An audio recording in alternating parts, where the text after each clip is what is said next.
जी हाँ दोस्तों, तो सुप्रीम कोर्ट के फैसला सुनाते ही राहुल ने मोदी सरकार को दे डाला खुला चैलेंज। बवाल। इधर पवन खेड़ा के 3 मिनट के वीडियो में धमाका, गोदी मीडिया ने भी पिटवाई भत। दोस्तों, leader of opposition Rahul Gandhi के बाद अब कांग्रेस पार्टी के प्रवक्ता पवन खेड़ा ने भी भारतीय जनता पार्टी सरकार के खिलाफ मोर्चा खोल दिया है। दरअसल दोस्तों, पवन खेड़ा ने जिस तरीके से, आपको याद है ना, असम के मुख्यमंत्री हेमंत बिस्वा शर्मा और उनकी पत्नी के खिलाफ जो बड़ा खुलासा किया था, उसके बाद पवन खेड़ा को परेशानियों का भी सामना करना पड़ा। एफआईआर तक हो गई और पवन खेड़ा काफी दिनों तक मीडिया से दूर रहे, लेकिन अब एक बार फिर एक्टिव हुए हैं और लगातार सरकार को घेरते नजर आ रहे हैं। तो एक तरफ सुप्रीम कोर्ट ने ऐसा कौन सा फैसला सुना दिया कि राहुल गांधी ने सीधा केंद्र सरकार को खुला चैलेंज दे दिया है, तो दूसरी तरफ सुप्रीम कोर्ट के ही फैसले पर देश में बवाल। लोग कह रहे हैं बंद कर दो, सब खत्म हो गया, लोकतंत्र चल रही है तानाशाही। पवन खेड़ा ने भी सलीके तरीके से लगाइए क्लास, आपको सब कुछ बताते हैं, लास्ट तक आप बने रहिए। राजनीति का खास सेगमेंट आप देख रहे हैं, मैं हूं यासूब रजा।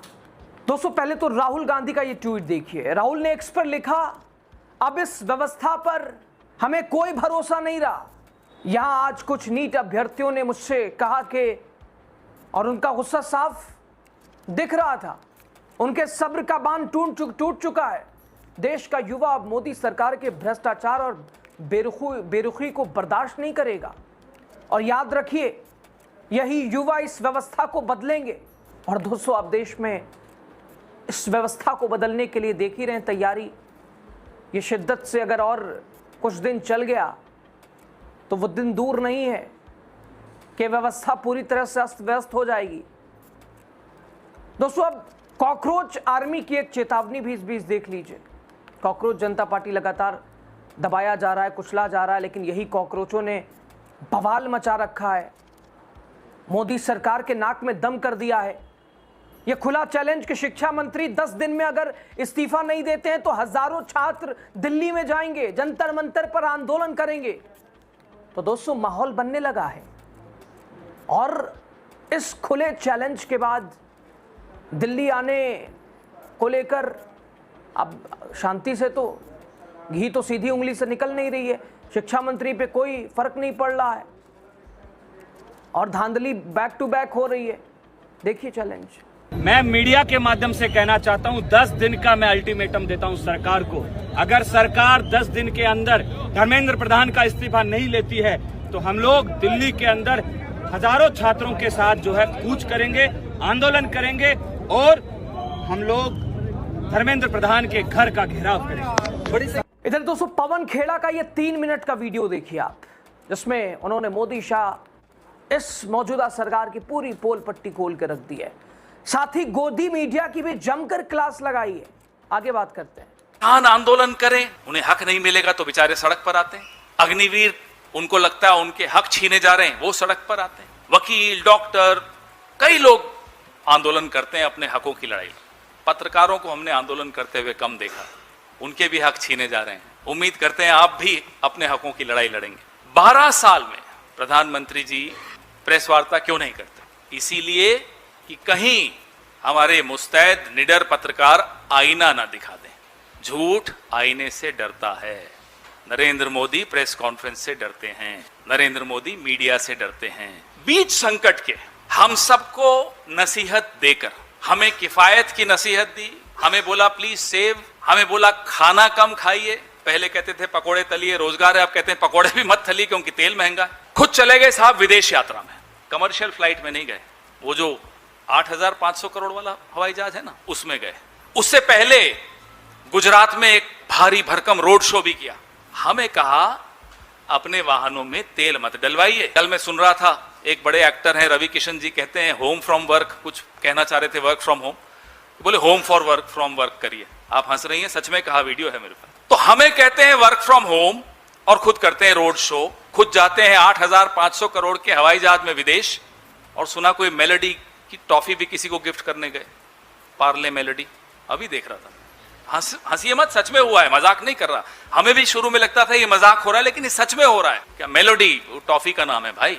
हाँ, उनको, मुझे नहीं मालूम किसको किया, टॉफी का नाम बता रहा हूं, किसको क्या हमें नहीं मालूम। जो हमें कहते हैं सोना मत खरीदो, ये मत करो, वो मत करो, सारे डूज एंड डोंट्स हमारे आपके लिए हैं, साहब के लिए नहीं है।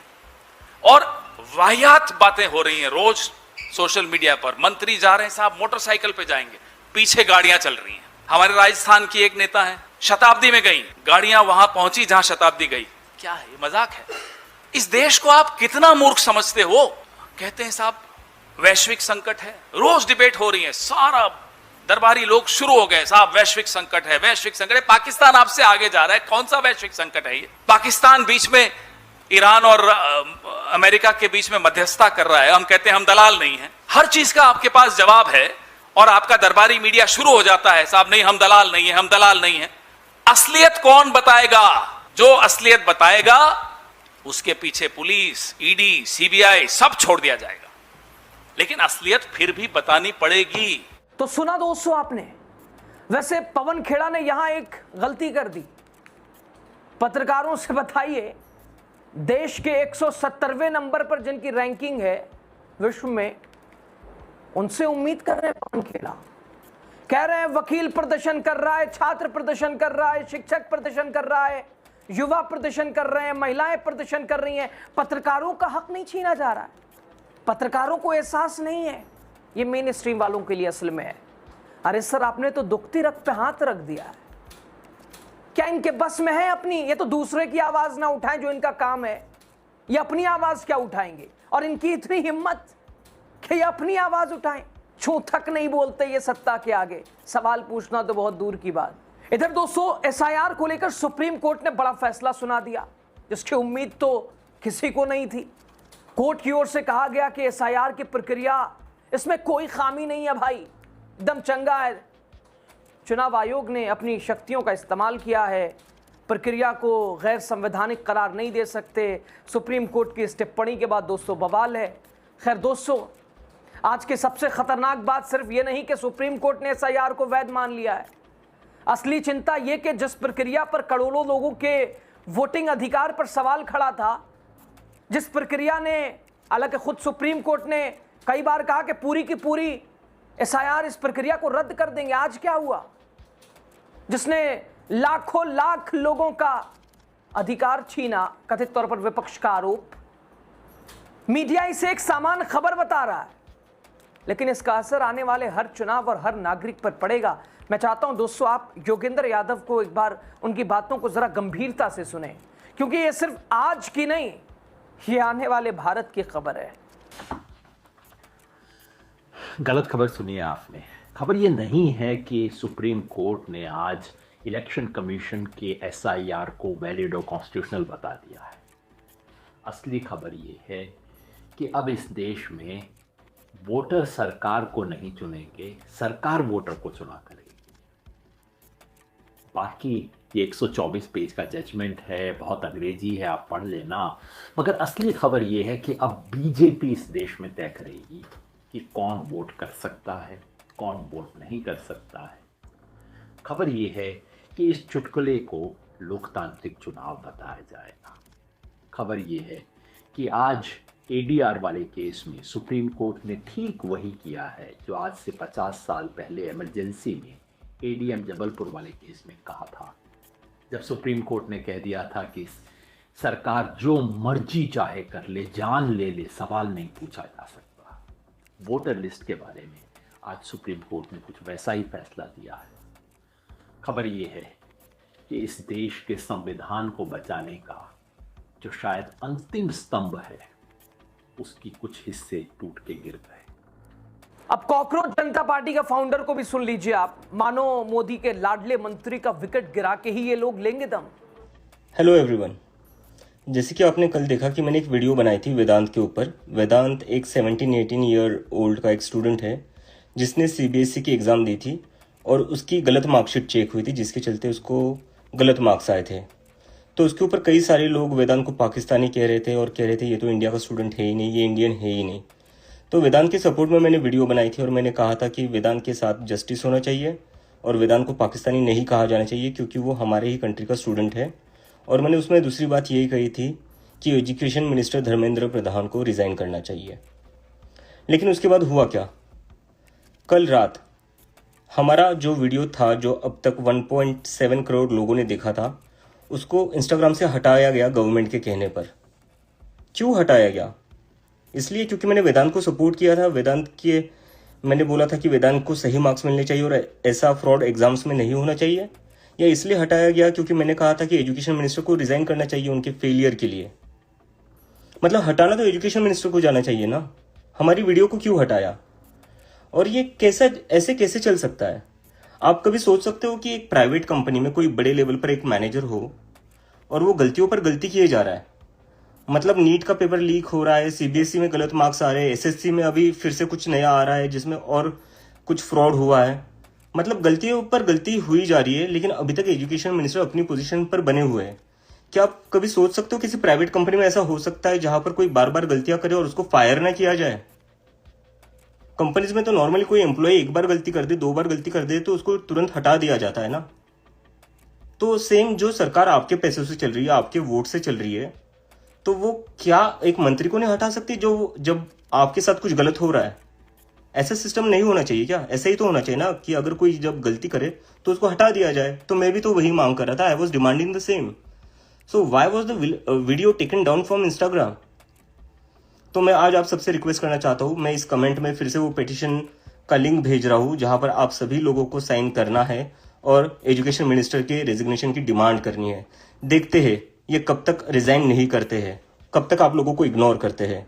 अभी तक उस पिटीशन पर 7.5 लाख लोगों के साइन अप्स आ चुके हैं।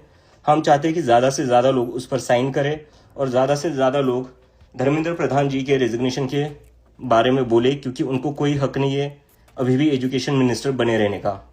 और एंड में मैं बस इतनी रिक्वेस्ट करना चाहता हूँ कि ये वीडियो भी आप लोग तुरंत डाउनलोड करें और अपने अपने सोशल मीडिया अकाउंट्स पर पोस्ट करें और शेयर करें, क्योंकि मुझे पूरा पता है कि कुछ समय बाद, कुछ घंटों बाद ये वीडियो भी ये लोग डिलीट कर देंगे, हमारे इंस्टाग्राम से हटा देंगे।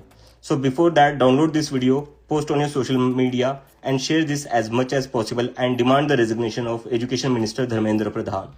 थैंक यू दोस्तों। खैर, आज जिस तरह से तस्वीर देश भर से निकल कर आ रही है, संकेत साफ है, अब जनता का सब्र जवाब दे चुका है। एक तरफ सुप्रीम कोर्ट का फैसला, उसको लेकर उठे सवाल, दूसरी तरफ सत्ता के गलियारों में बैठे लोग अपनी कुर्सियां बचाने में मशगूल हैं।